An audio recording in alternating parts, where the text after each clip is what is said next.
My favorite thing about how all of the lights are set up in this office, and actually how all of the lights were set up in our previous office space as well, is that they're all voice controlled using us. In this office, we have the Echo Dot set up, so when we're lighting everything, I can just yell at them to do whatever I want to turn.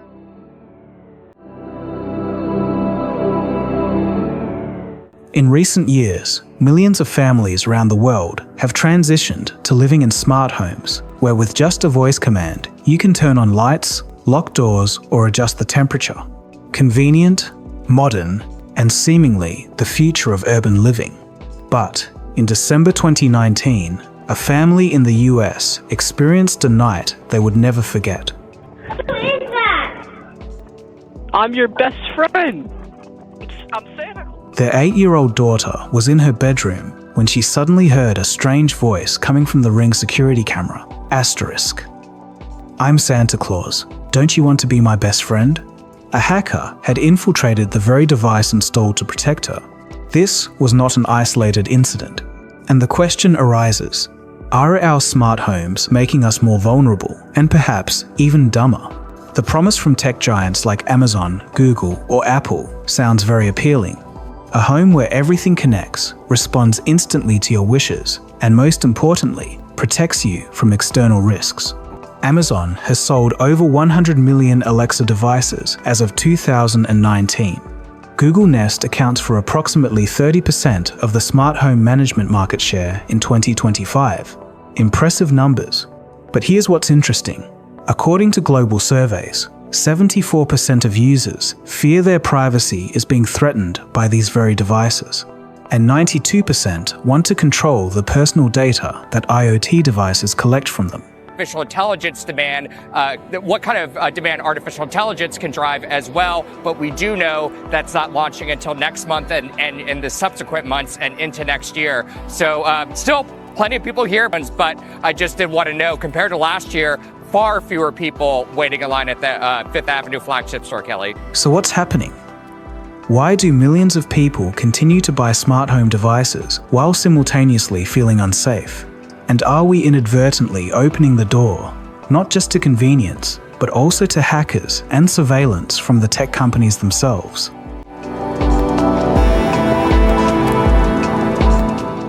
To better understand these risks, let's look at some events that have occurred over the past decade. In 2015, Samsung Smart TV became the center of controversy when users discovered the device was recording conversations in their homes to serve the voice control feature. Notably, Samsung even warned customers not to discuss sensitive matters in front of the TV, as data could be sent to their servers.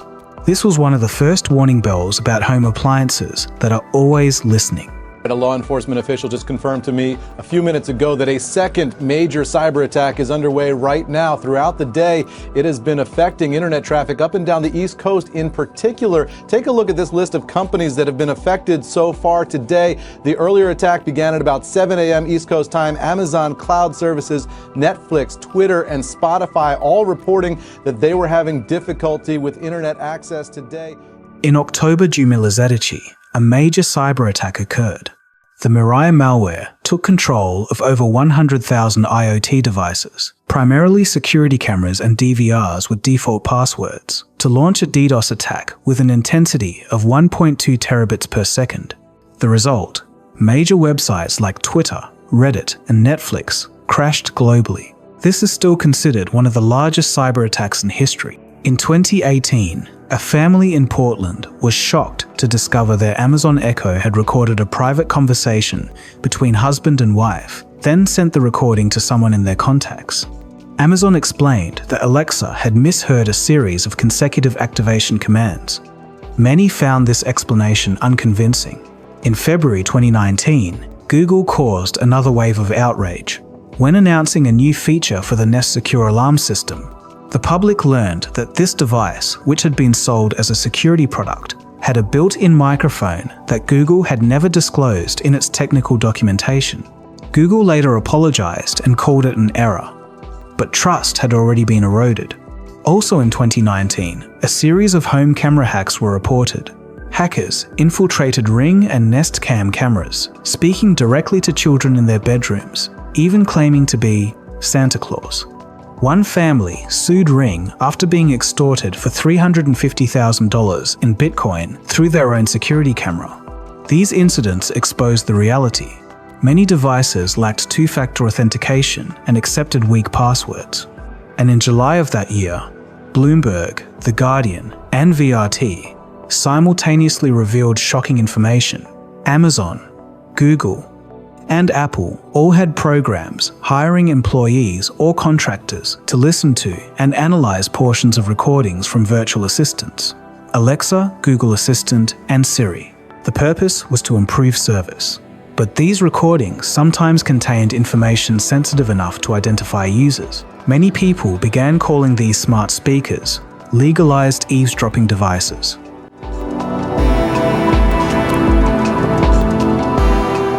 These events might make you think they're just isolated cases.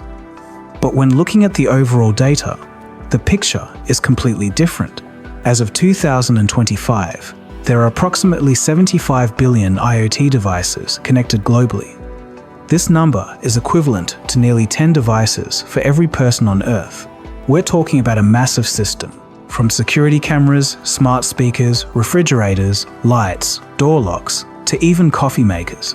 Cybersecurity reports show that the average IoT device is attacked within about 5 minutes of first connecting to the internet. Not 5 days, not 5 hours, but 5 minutes. This shows how many hackers are actively scanning and searching for new targets on the network. In December 2022 alone, security systems recorded 10.54 million attacks on IoT devices. This is no longer an anomaly. This is an ongoing reality. Users are also becoming aware of this. According to global surveys, 74% of consumers fear their privacy and civil rights are threatened by IoT technology.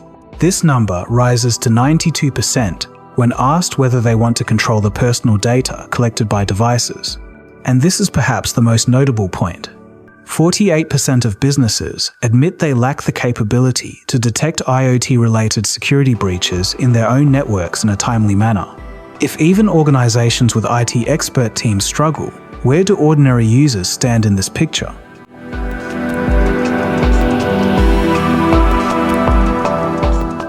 So why are these devices so easily targeted? The answer lies in how they are designed and manufactured. First is the issue of priorities. Mikko Hipponen, security expert at F-Secure, pointed out that most IoT device manufacturers only care about making it cheap and functional, not about making it secure. In a fiercely competitive market, many manufacturers prioritize cost and features above all. Security is often not the top criterion. This leads to a worrying reality. Millions of devices are shipped with extremely weak default passwords, admin accounts with admin passwords, or simply 12345. And more importantly, many users never change these passwords. This is exactly how the Mirai botnet in 2016 took control of over 100,000 devices, simply by trying the most common default password combinations. Added to this is the software issue. Many small companies, after selling products, don't continue security updates. Vulnerabilities are discovered, but not patched. Devices continue operating normally in users' homes, but these gaps remain there, waiting. Bruce Schneier, one of the most veteran security experts, once warned, "On the internet, attack is always easier than defense. Connecting everything together will expose new weaknesses." Many IoT devices depend entirely on cloud connections to operate. When this connection is interrupted or compromised, the entire system can collapse. And finally, there's the data issue. These devices aren't just vulnerable to attacks, they're also collecting massive amounts of information. Smart speakers are always listening. Security cameras record 24/7. According to estimates, IoT devices will generate 73.1 zettabytes of data in 2025. That's over 73 trillion gigabytes of information about our daily lives, from when we wake up, what we say at home, to when we leave the house. These factors combine to create a clear picture. IoT is not simply convenient technology, it is a system built with inherent weaknesses from the start.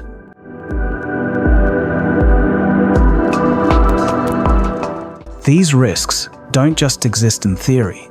They are creating concrete consequences in everyday life. In 2018, the New York Times published an investigation revealing a dark aspect few had considered. Smart home technology was being exploited in domestic abuse cases. Abusers use smart locks to change codes daily, preventing victims from entering their homes. They remotely controlled air conditioning, turning it to maximum heat or unbearably cold temperatures. They blasted loud music in the middle of the night through smart speakers, then went silent when someone checked. All with one purpose: psychologically tormenting the person inside. Technologies designed to provide convenience were becoming tools of control and harassment.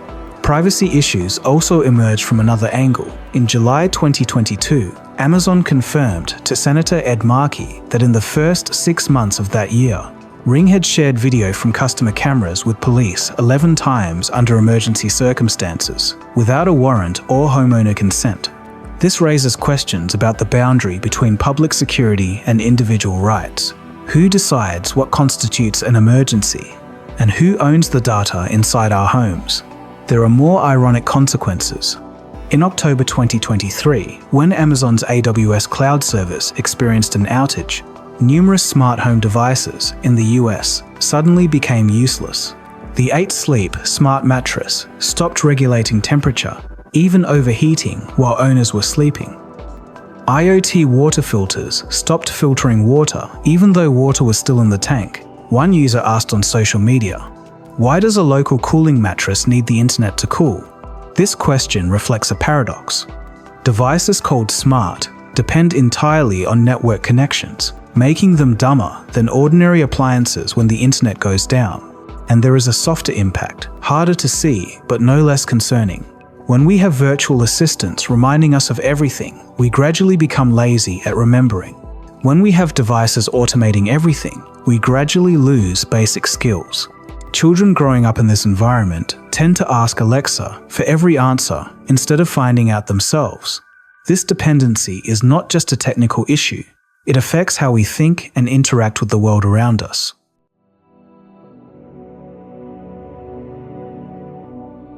So where does the story go from here?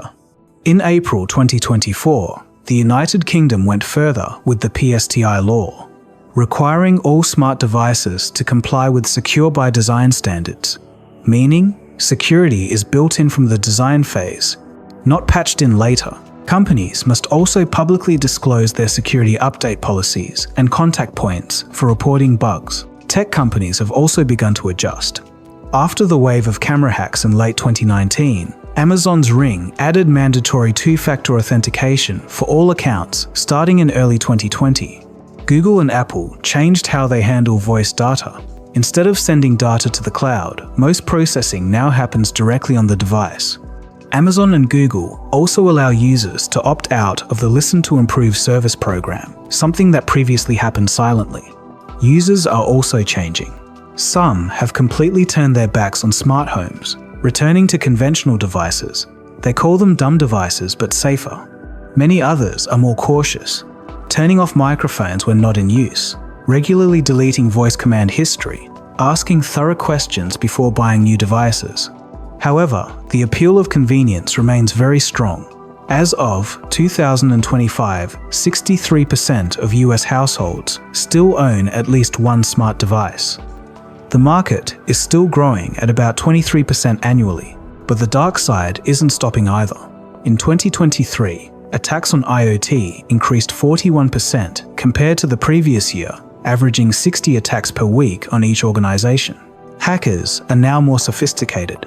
They exploit vulnerabilities in firmware, attack protocols like MQTT and UPnP, and even use AI voice technology to impersonate homeowners giving commands to virtual assistants.